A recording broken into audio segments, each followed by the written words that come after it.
Brain runs the body. Mind doesn't run the body. Mind just desires. Mind is subtle. If I have to move, brain has to work. Mind doesn't has to work. Mind just has to desire. Okay, can we go ahead? Any other question on this? Eric, you have a question? If the brain is physical, probably then desire should come from the physical body, right? No, desire comes from the soul and the subtle body. जब तक हमारा से desire can come from the soul, can come from the mind, can come from intelligence. But then how the soul knows, I mean the mind knows that we are in material existence and all the material desire comes. So then mind can also penetrate the... Yeah, give her a chair.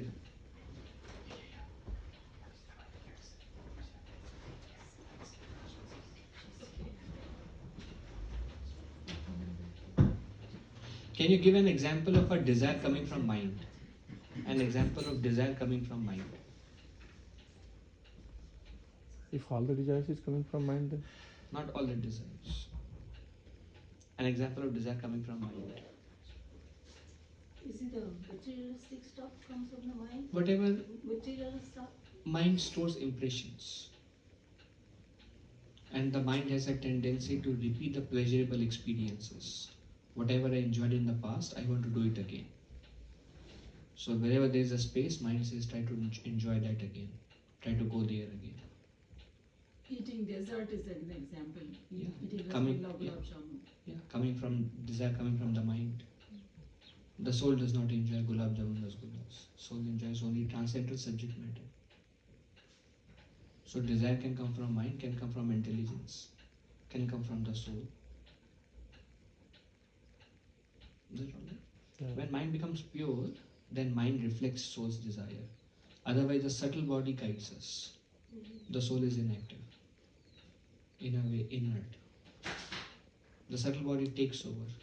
But when subtle body becomes pure, then the soul, then the mind and intelligence reflects what is the soul's desire. I want to serve Krishna. Then mind is acting as our friend, reflecting soul's desire.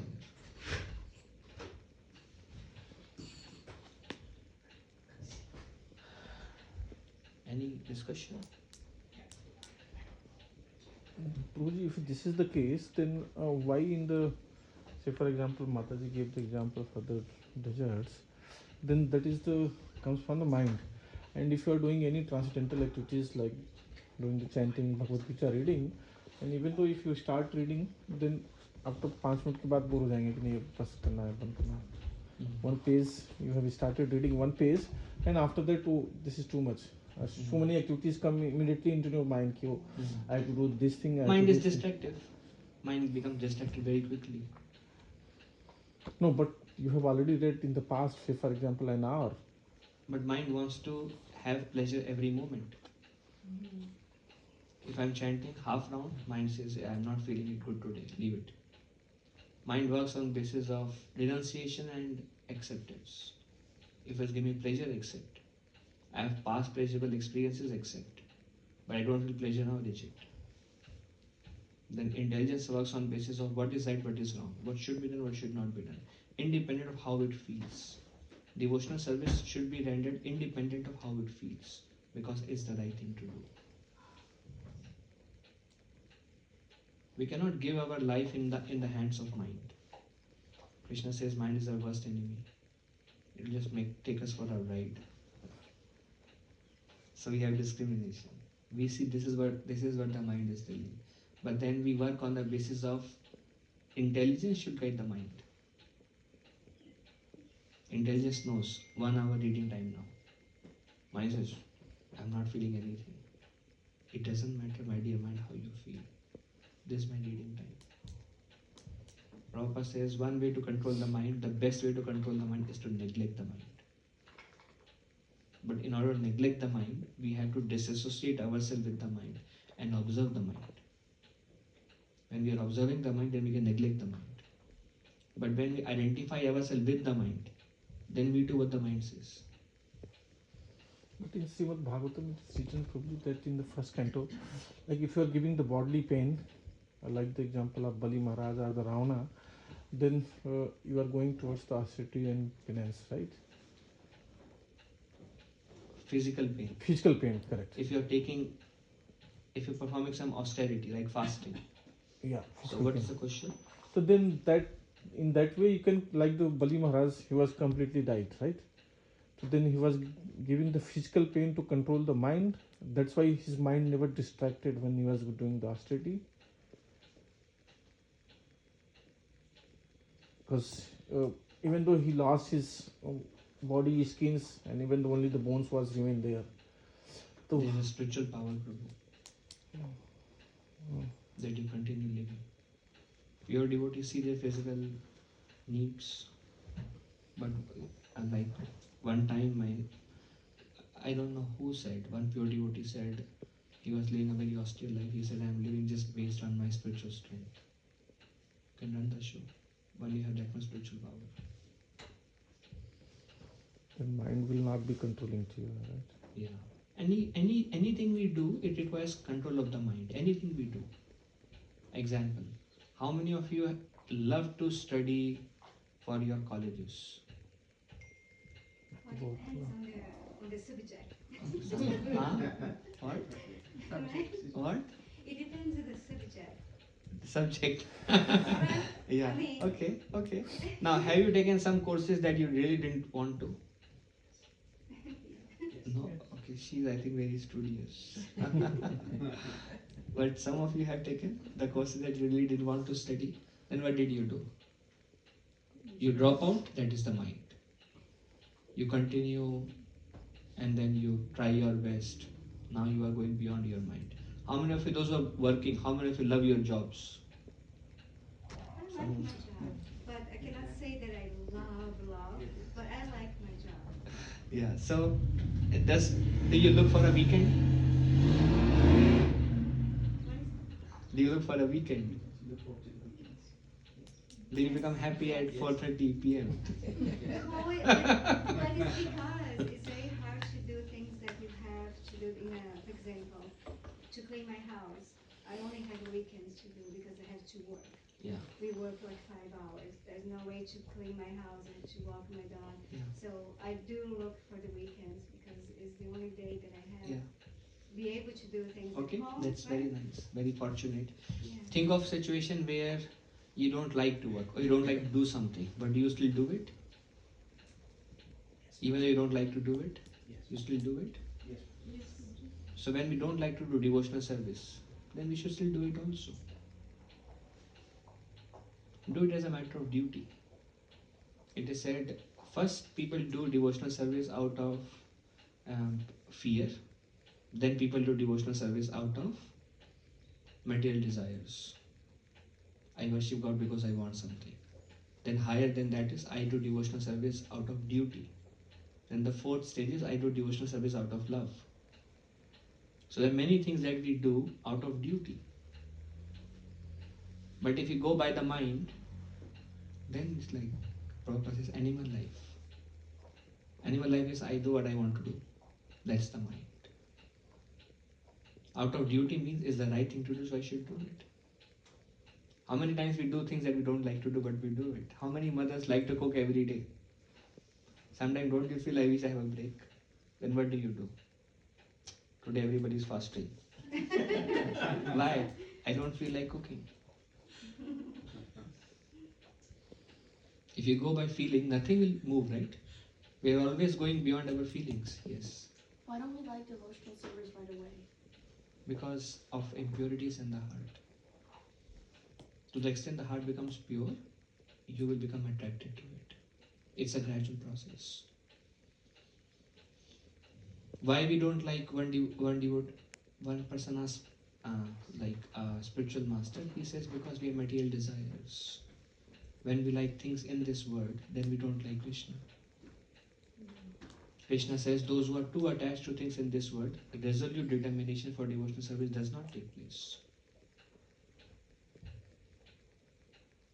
Does not take place.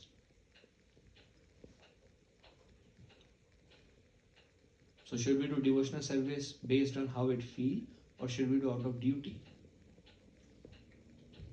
If you do out how it feels, then it is difficult for you to make progress. Right, Ravi? It should be done based on as a matter of duty, service to God. Yes. But if it's out of duty, is that really pure in a sense? It's great, it's not the best. But then that's the step to doing out of love. Yes, Prabhuji, I think I understood the same way. It's a gradual process to attain that purity of the devotional service, because there are so many things in a weekend, but I have to do, I have to do some hobby work, and I have to come here also. But my heart was saying, even though hobby work and everything, what is the importance of cooking the bhoga prasadam and come on time. So that was like I have to tell my mind not to bother me and let me do my own work. But sometimes, as she said, chanting every day 16 rounds or things like that. It's been hard, but sometimes I avoid my mind, but sometimes I don't. So I think it's a gradual process. It takes some time. No, we are generally used to like there are some people we have some construction going on. They don't like to work, but they like money. You pay me, I'll come. You don't pay me, even if you pay me, then sometime then they try to avoid as much as possible. But they know they need it. So many times we do things because we have a desire, material desire. It means if you are doing something with the selfless service, then that is the love of God, or that will come as a duty, or that will come as a love. Selfless service, mode of goodness. Many other mode of goodness can do selfless service. I want to help my neighbors. Just I love helping others. I want to do community service.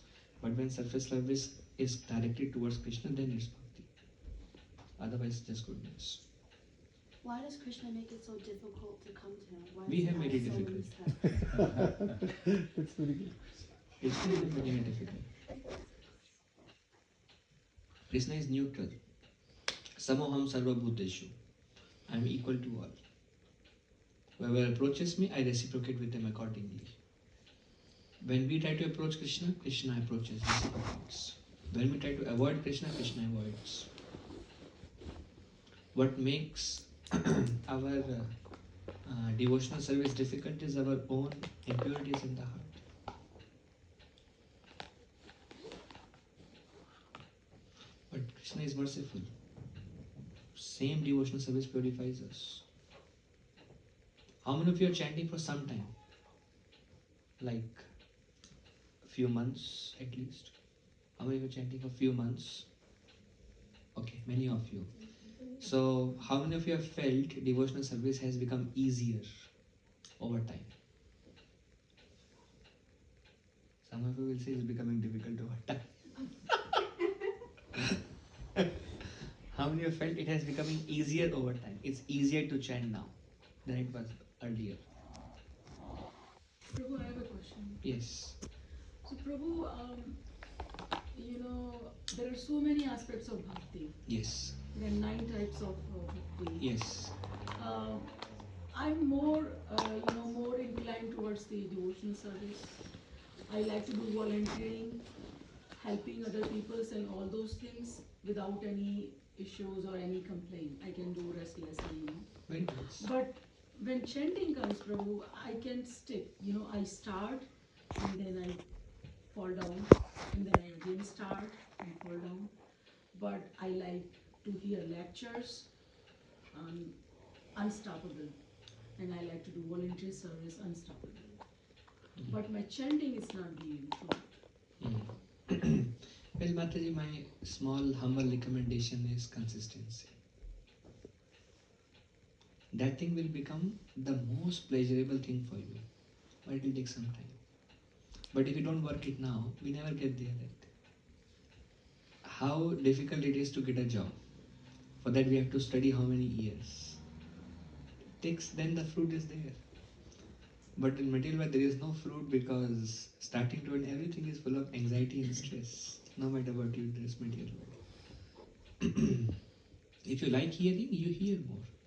You chant less, but you chant some. Prabhupada says consistency. Consistency, yeah. So if it's difficult for you to do 16, you do 4, but you do 4 consistently. And then when it's natural for you, then you go to 5 or 6. And you gradually increase. This will continue for some time, then you will stabilize. Just take some time. Can I add something to it? Yeah. Like Mataji, then I was in Noida, then Prabhuji, one sannyasi, he was there he came from the Melbourne, and he's all the devotee. I was in the youth forum. He said, take the oath in front of the deities in the temple. At least whatever, irrespective of everything, I will do at least 1 round, 4 round in your desires. Then that's how, like Prabhuji said, bounded. You don't want to do, but you want money. The same thing, if you took the promise in front of God, you took the oath, so then whatever matters, you have to do it. So then people are bounded to do in this sense. And second aspects, like the Madhuri Mataji and the Hitki Mata, in the morning, so it's very easy in the morning. If you start doing in the 5 o'clock, 6 o'clock, very easy. You can finish your round quickly and you won't understand, no pressure at all. And slowly you start doing your household activities, then so many things will not priority. Then until you are going to sleep, you won't get time. Yeah. Sorry, I was going to ask, why the emphasis is so much on the chanting? Like, you can be a very good devotee, for example, your devotion can be very strong, but why chanting is so important? Why it has to be more important than other things that Other actually you things. do? Well, have you heard about Lord Chaitanya? Huh? Lord Chaitanya, have you heard about him? Yes. He is Krishna, who came 500 years back. And whatever he emphasized, we are simply repeating. Whatever he emphasized, we are repeating. Oh. He came to show by his own example how to practice devotional service. And he relished it. Now, there are 9 forms of devotional service. One of the form is coming and taking association of each other. This is very nice. If you don't feel like chanting, don't worry about it. Keep associating. Keep doing things that you like to do in Krishna consciousness. When Krishna inspires you from within your heart, you can start them. But we can theoretically accept that this is very nice. It's an important form of devotional service. I may not be able to do now. Maybe in future, who knows? What is difficult for us now can become easy tomorrow. And it's okay to give us some time, but somehow stay in touch. Anand? I have been reading, but not specifically Bhagavad Gita. I've been reading a book called The Great Initiates, and I'm reading because the great masters that came to this world. So one of them is Krishna, and yes, I was reading, for example, at least for the perspective of the author, right? That Krishna came to this earth to teach that our soul is eternal and we don't need to worry or be attached, whatever, because our end, of course, the death is something that will happen to all of us, but birth as well. So basically that was his teaching, to bring that awareness to the... Well, that's a part of it. Main reason Krishna came, because Krishna wants us to escape the cycle of birth and death. Krishna wants us to go back to spiritual birth. If you're not attached, that's very nice. There will be no reaction. But then Krishna says you...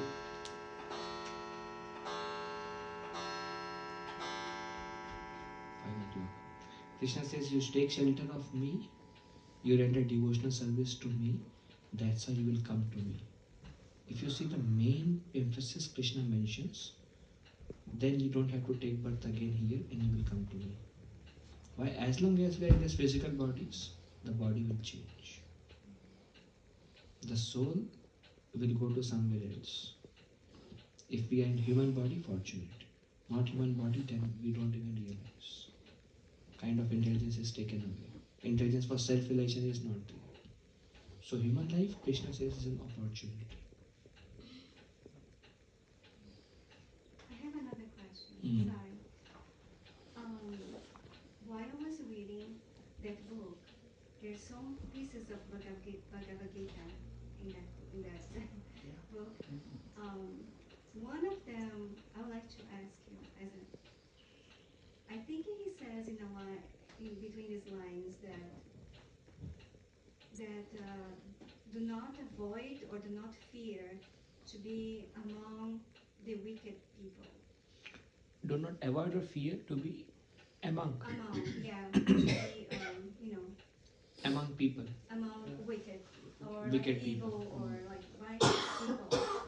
And I really many times I think about that because I think if I see that someone is not good, I prefer not to be around. I prefer not. Is that wrong? Or actually what he's trying to say, actually you do not fear or do not avoid because you can teach that other person. But what is your point of view? If it is required for service, then we have to deal with them. If it is not related to service, then there is no need. Right. If we have a service, then we have to deal with them. Our focus is whatever serves Krishna. See, the thing is, Prabhupada is a pure devotee of Krishna. Prabhupada is teaching about God consciousness. Different authors, they speak about good life. But they remove bhakti from there. They remove surrender from there. They presented how to be a nice person. Prabhupada is not presenting how to be a nice person. Prabhupada is showing how to be a best person. Who is a best person? Who is a devotee? Who is devoted to Lord? Most of people, they take Bhagavad Gita, but they remove God from Bhagavad Gita.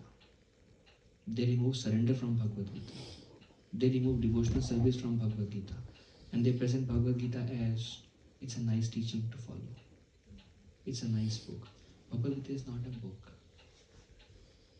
They present more in a philosophical way or more esoteric. Yeah, that's why Prabhupada says there won't be heart transformation.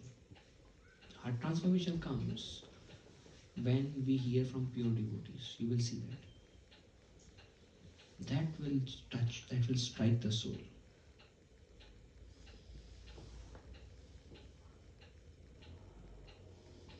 Alright? So you want to say something? Prabhuji, says Prabhuji, you have something?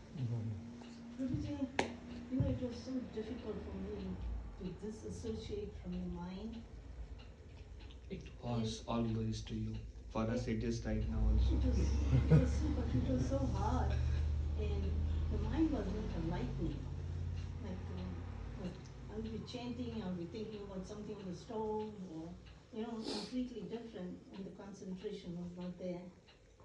But after listening to the lectures and your lectures in the past, I only started concentrating on Krishna and his lotus feet all the time. And the more I chanted, the more immediately when I sit down to chant, I just see Krishna and his lotus feet. And after that, what I decided is that whatever I'm doing in the house, my mind is also always on Krishna. If I'm cooking for Krishna. If I'm doing everything for Krishna. And that's how slowly,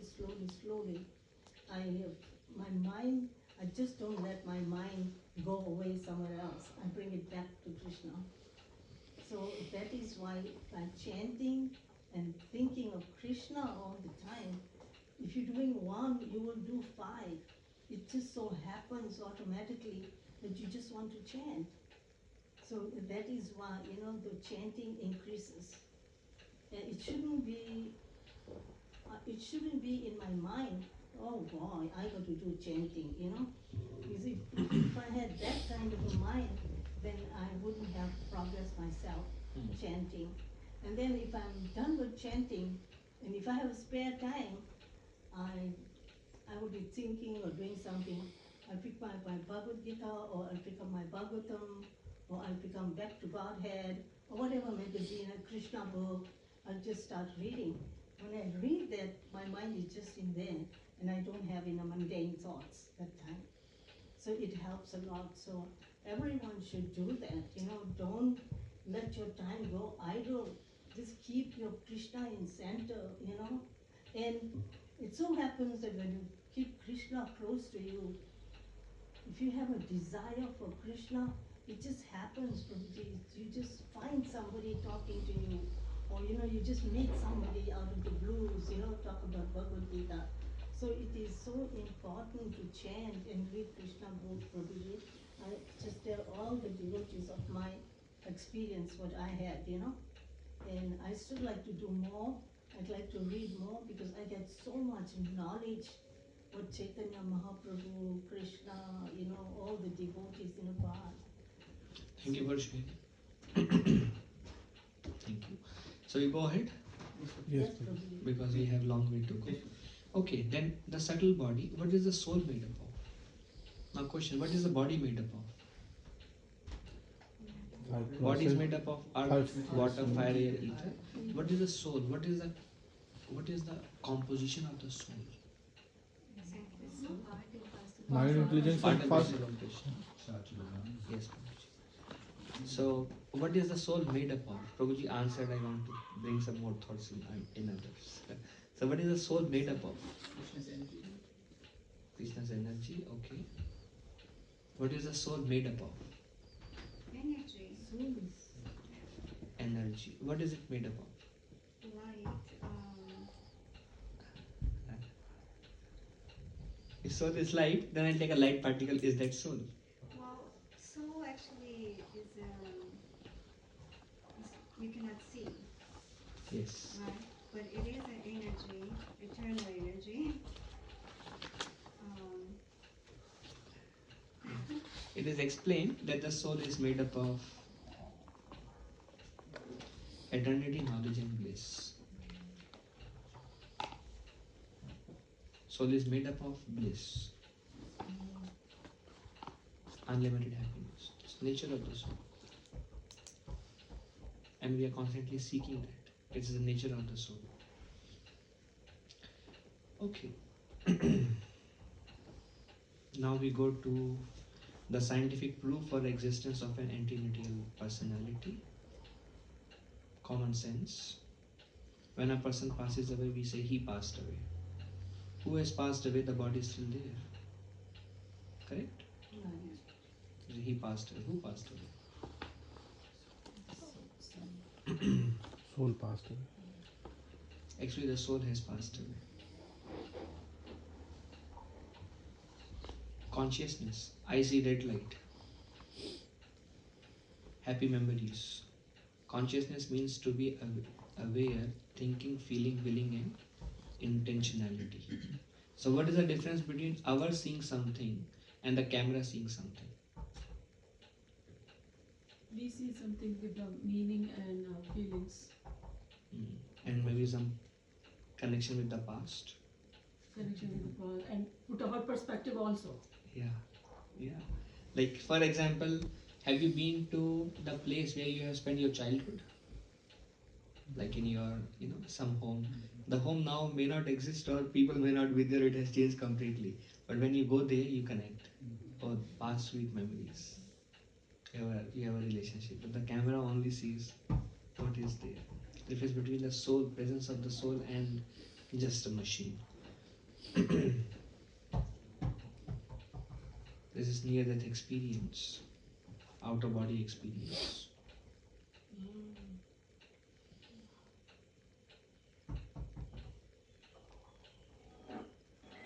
As doctors using that sheets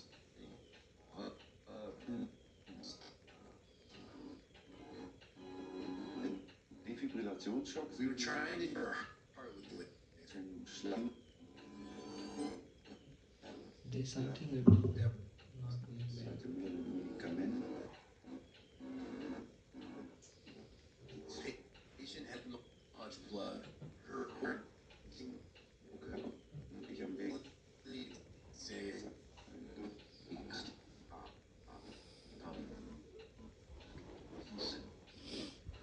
Well, I can explain. I think my laptop is slow, so it's not processing the video correctly. But have you heard about near-death experience? Yeah. Where people leave the body and they still remember their experiences. And there are many things on YouTube on near-death experience, out-of-body experience. There is one story that I personally heard. Should I share? Yes. Have you heard about Sachinandan Swami? Sachinandan Maharaj. Some of you may not have heard. He is one of the sannyasis. He is from Germany. He is a spiritual master. So I was attending one of his retreat on holy name. He is famous for his Japa retreat. Like he kind of shows how to develop taste in chanting. He does retreat on that subject matter. So I was attending one of his retreat in New Vrindavan, and he shared his personal story. And he said this is like 40 years back. He was a brahmachari, and he happened to have a disease called hornea. So he went to the hospital for being treated. The doctors were treating him and they gave him anesthesia. They gave him a lot of anesthesia, but somehow he was still conscious. He was trying to communicate to them that I'm still conscious, don't do anything now. And they thought he's unconscious, but because of so much anesthesia, he had no control of moving his fingers, eyes, moving his anything, but he's still conscious. So he was thinking and he's like, he's just desiring, but his body is completely not in his control. And they started cheering off his body for the operation. And then he did not even have he was going through excruciating pain, but he did not even have, he could not communicate through his body that stop because of the deep anesthesia that was given to him. And the pain increased. And then he found himself that he left the body. And the first experience he had is he felt very relieved. You can hear his lecture on that. He felt like very good, something like that. And then when the operation was going on, he started thinking. The first thought came to him, is it what is called death? He started thinking. Then he remembered that, oh, there is Agnidev Prabhu standing outside, and I asked him to pray for me. Is he praying for me? So he was surprised that he just crossed the wall and he was on the other side of the wall. And then he could go wherever he wanted to.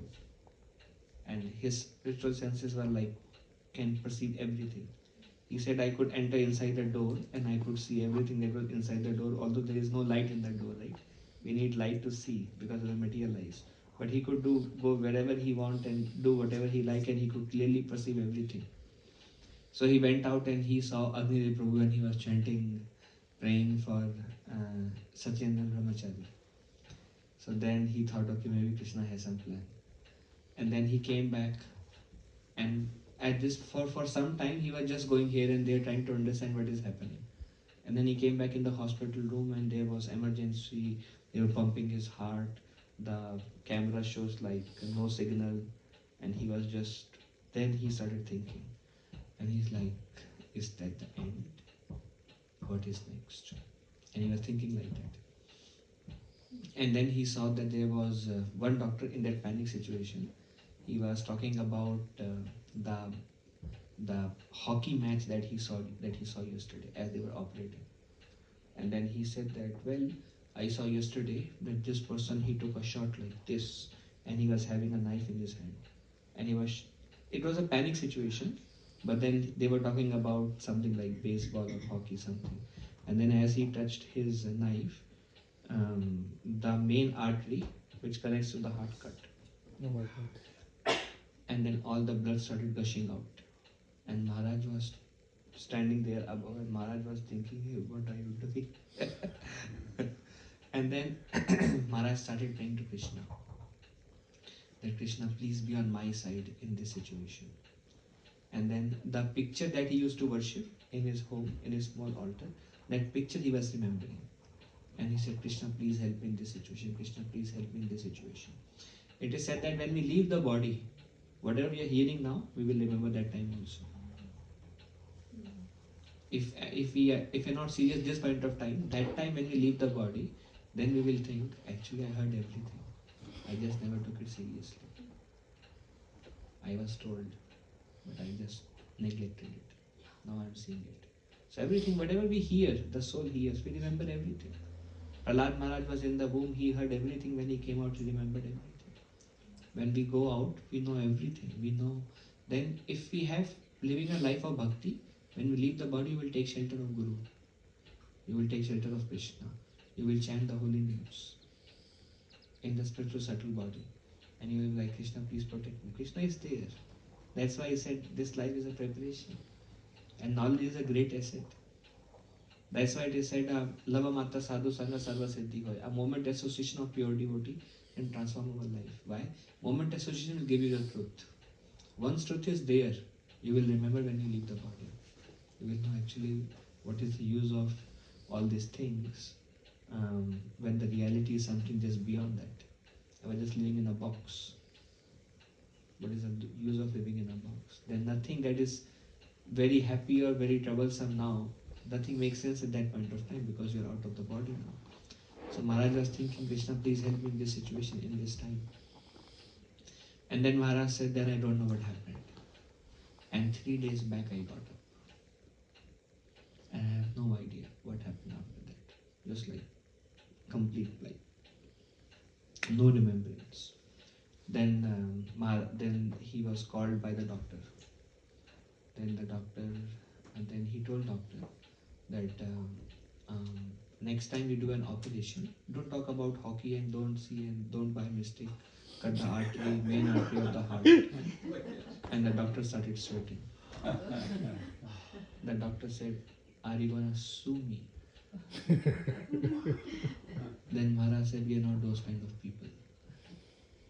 Maharaj said, just I was observing, so I just wanted to let you know. And Maharaj said, after that I became serious about what Prabhupada came to teach us. I started taking it very seriously. He's a sannyasi in ISKCON. He has many disciples.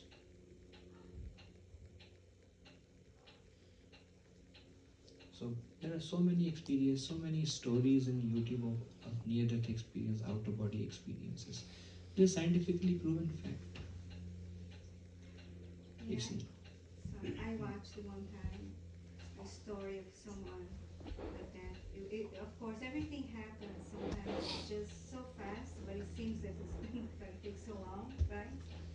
But she met someone like a spiritual guide during the process of she was dead, and telling her this is not your time yet.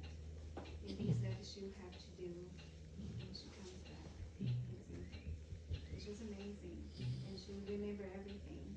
And that's why I don't know the name, but she actually, after that experience, she shares that in YouTube to explain to people. Yeah. There are many scientific research. Even the doctors believe there are many books written on it. Enough research in near-death experience with impeccable scientific credentials. Dr. Michael Sabom, cardiologist and professor, Emory University Medical School. Research on eternal soul, 30-year surgeon, Dr. Bigelow. And how many books are there on near-death experience, out-of-body experience in the medical science?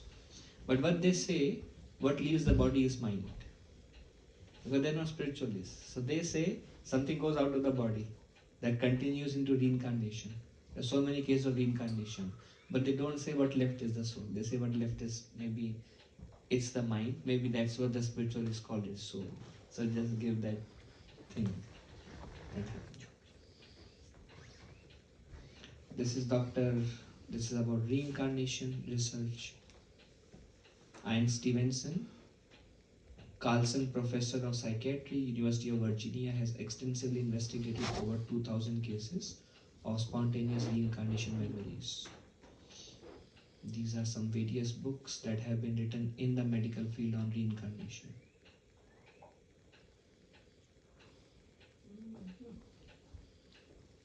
According to his research, phobias are related to the mode of death of a person whose life is being remembered. Phobias. For example, if the previous life ended in drowning, there would be a phobia of water. If the previous life ended in a stabbing, there would be a phobia of bladed weapons. If it ended in shooting, there would be a phobia of firearms and so on. Difference in temperament of twins proves soul. Even though identical twins are physically born by the splitting of a single egg from the same genetic material, they may have striking contrast in temperament. The difference in temperaments is because of the two different souls reincarnated in two different bodies that are genetically identical. Ian Stevenson. Anyone know anybody who has twins? Yeah. You ask their mother. She told me once the same thing. I asked, there is one mother, she comes to our Grand Rapids programs. She has twins. So I asked her, so what is the similarity between the two? Because she's absolutely opposite. You see, two souls. Yeah. But if you see same, if life begins only from the beginning of this birth, then same like upbringing and everything same, then how such different temperament? So what does the temperament of a child depends upon? Previous birth. Past karma. Yeah. Some people are born and they are in different modes. Little children. And they find happiness kicking somebody on their pip. Some people find happiness in just playing with some little bit dirt and here and there. Different people have different nature. Some are too passionate, some are too ignorant. Some people are like, they're like hyperactive. Just coming from previous birth. How can they show such different temperament when they are just born and they're like completely two different personalities based on previous karma?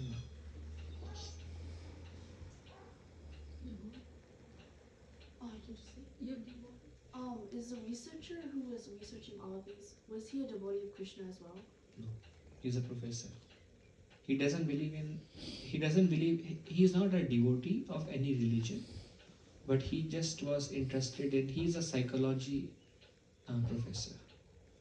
And he just took as his life goal any incarnation cases they would call him to investigate. And he just wrote many books, and some cases were from France, some from China, some from India. He would go and he would take it as like being skeptical, that I don't want to believe it. And then he would investigate. And then he would write what he noticed. So how is this related to Krishna then? It's not. But it's just related to the current session, which is we are not these physical bodies. We are spirit souls. So this is just how the modern science also accepts in the spirit soul. That's why the thing is research on reincarnation we are talking about. Krishna has already clearly said, the soul is changing, the body is just like a person changes the clothes. Very clear. Soul is eternal, body is temporary. But then we are trying to see what Krishna says based on the current research. Is that alright? Yeah, thank you. Anything else? You know, because of my profession, I've seen so many deaths. And what happens is that I think that sometimes when I used to walk in a room and the patient is fine, no problem, but I walk in the room and the patient is gone, passed away. Some patients are there and it takes them a long time. So they're suffering, they're going through, they have tracheostomy, and I've been nursing them. It takes them a long time. So what is it, Prabhuji? Some just goes in sleep and some just goes on forever. You mean why suffer? Some suffer more and some have like peaceful death? Yeah, what happens is that we know that this patient is very, very ill. You know, they have this breathing tube and Yeah. tubes all over, and you know, and we keep on nursing them, nursing them, nursing them. And then you think, you know, this person is just going on and on and on and on. But then you see the next patient, you know, you walk in and that patient is fine and is passed away. Karma. How? Karma. Is it the karma, Prabhuji? That's all. Karma. Amount of suffering we have to go through and amount of happiness we will experience based on karma. Narad Muni says, by over endeavor you cannot gain anything more than what is destined for you. Narad Muni says, just like we don't look for misery and it comes, we don't have to look for happiness, it will come. Whatever happiness and whatever misery is stored for you, will get it. Narad Muni says, don't waste time in these things, try to focus on your devotion to the divine. Because even if you run after material pleasure, you will get only that much pleasure that is destined for you. Or unless it is Krishna's desire only. That's exceptional case. Generally, karma You see interferes. Krishna, I mean, I used to see Krishna, and everybody came out on patient. See, you know, Krishna was Whatever comfort is destined for you, will get it independent of what you do for it or not. For example, I'm a monk. What is my salary? Monthly salary? Zero. We all have to do Somebody in ISKCON, they called me. They said, so how much stipend do you get? I said, 0. They said, do you need some money for yourself? I said, I don't need anything. I don't need bhakti. Except devotion, Krishna has given everything. 0 salary for past 10 years. 0. But does it mean I am suffering? I am not suffering. I still have a place to sleep. I still have a vehicle to drive. I still have good food to eat. How much am I working for those things? I'm not even thinking about them. Thus, I won't get those things. Whatever is destined for me according to my karma, I'll get it. Krishna maintains. Prabhupada says, out of false ego, one thinks I have to maintain. Krishna maintains. One devotee asked Prabhupada, so Swamiji, how many devotees? Prabhupada said, around 10,000 brahmacharis. So how much does it take to feed 10,000 people? For a family of 4, you spend like $1,500 like monthly to maintain for a family of 4. Now how much do you need to maintain 10,000 people?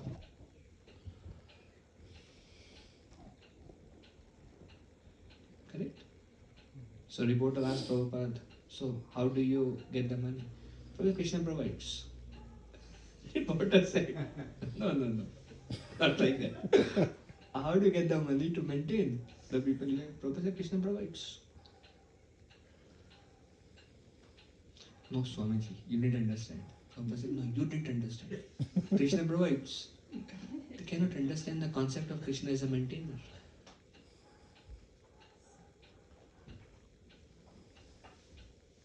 How much happiness or comfort is destined for you, you will get it. Narad Muni says, no need to over endeavor. Because if you over endeavor, you get only what is in destiny for you, but you lose time, which can be used for self-realization. Prabhupada says, over endeavor is not good for your spiritual life. Prabhupada says, work 8 hours, remaining time, use in devotional service.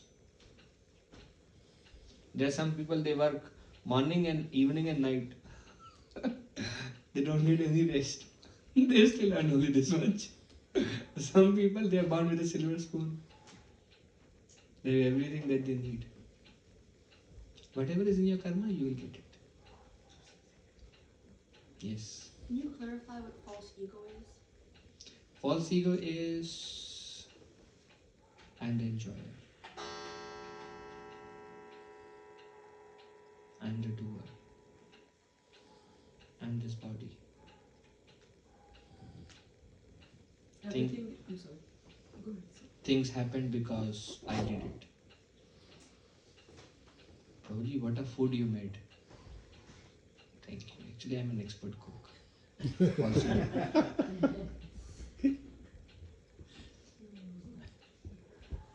Wow. You got first. I'm very hardworking. Also.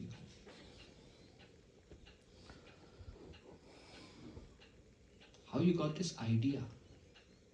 It's a great, brilliant idea. I discovered it.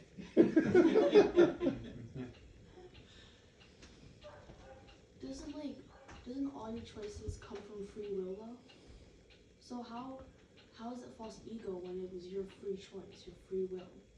Yes. Everything comes from the Lord in the heart. An idea, where does the idea comes from? Lord is sitting in our heart. If you have a karma to become successful, Krishna will give you an idea, that idea will make you millionaire. But that idea comes from Paramatma. What if that idea was a bad idea? That also be from Krishna? Yes. If your karma is not good, then Krishna will not give you the idea. Krishna will give somebody else who has good karma. Krishna will give you based on our karma. But when we see the hand of Krishna, that's just being in knowledge. When we think Krishna says, Ahankara vimudhatma kartamiti manyate. Out of all ego one thing, he is the doer of his activities. The result produced is also not based on us. It's also based on karma. What is in our hand? The free will to do something or not. The choice to neglect our duty or do our duty. That free will we have. But the result that comes from our duty is based on whatever Krishna provides. It's a very deeply ingrained concept of false ego.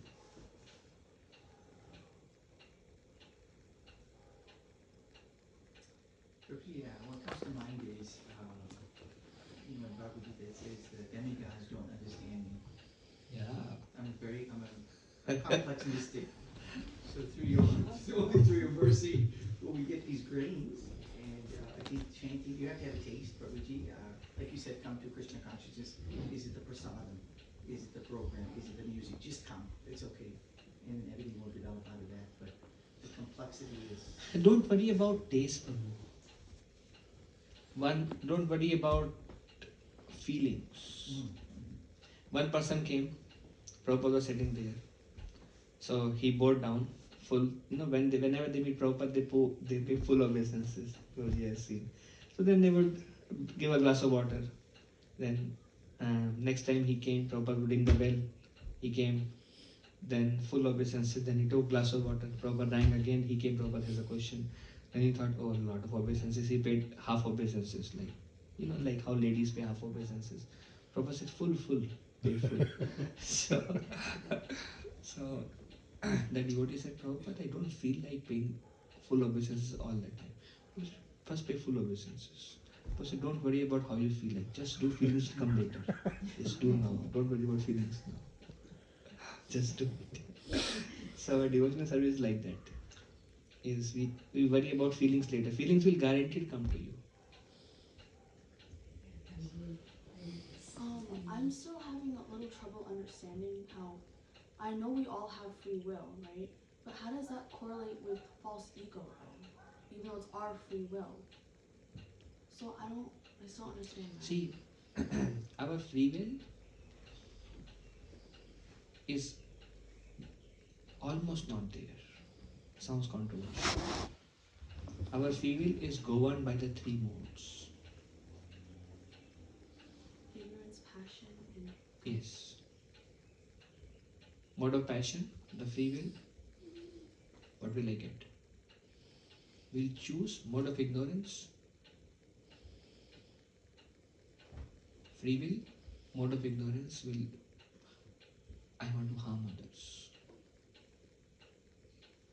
Mode of goodness, free will, I want to be helpful to others. Our choices are governed by the three modes. We develop more and more free will when we practice, basically when we grow in our devotional service. When we come out of three modes, then we can make our choice what we want. When we are within the three modes, then we are governed by the three modes. We are governed by the three modes, but we think this is what I did. And that is false ego, because we don't see that three modes are the doer, we think I am the doer. Krishna says out of false ego one thinks he is the doer of the activity which are actually being carried out by the modes of material nature for the 13. Actually, the tasks are carried out by the modes of material nature. Out of false ego one thinks he is the doer of his activities. So if you do a bad thing, would Krishna also be the doer of that as well? He is not responsible. When we do a bad thing, we have a free will here. But why we do a bad thing? Because we are governed by a particular mode. But the free will is very little. How do we get actual free will? By hearing. Then we get a discrimination, what is right, what is wrong. Then because of the modes, the force to do wrong thing is very strong. But we still have the knowledge of what is right thing to do. And if we go against the force, what we want to do, and still do the right thing, now you made a progress. So with devotional service, your free will expands. Before we come to Krishna consciousness, we are completely controlled by the three modes. The more you go beyond three modes, the more you can make the right choice in your lives. Then comes the right use of your free will. Is that alright? Yeah, thank you. Okay, so it's time. Srila Prabhupada ki jai, Gaur Bhaktivinoda ki jai, Gaur Premanand. Hari Hari Bol. Thank you very much. Hare Krishna. We have a lot of questions, but maybe next time. Yeah, question will continue. The session is over. Guruji, one quick question. Like Mataji is saying that some people have suffering, some people has no suffering at all. So that is the normal process. What about the accident? People died in the accident. Karma. They will. What will be their next part? Because they did not get any time to think over it. What? No, they have full time. We are not in their mind, right? We are not seeing that they are experiencing. No, people are driving and they will thinking for driving. When whatever is the thought at the time,